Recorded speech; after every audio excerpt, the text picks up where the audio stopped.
बातमी 11वी प्रवेशासंदर्भात 11वी प्रवेशामध्ये काही तांत्रिक अडचणी निर्माण झालेल्या आहेत। सुमारे 6 लाखांपेक्षा अधिक विद्यार्थ्यांची प्रवेश प्रक्रिया ही पूर्ण झाली आहे। तर प्रक्रिया पहिल्यांदाच राबवली असल्याने तांत्रिक अडचणी निर्माण झाल्यात।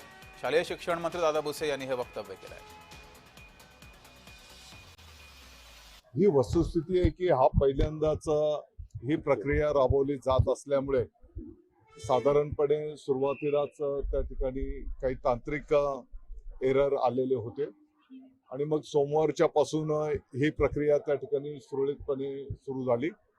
आताच्या घडीला 6 लाखापेक्षा जास्ती विद्यार्थ्यांनी प्रवेश त्या ठिकाणी निर्विघ्नपणे प्रक्रिया संपन्न केलेली आहे। तरी पण काही ठिकाणी थोडं टेक्निकल एरर येत आहेत, त्याच्यामध्ये पण आम्ही दुरुस्ती करतो आहोत।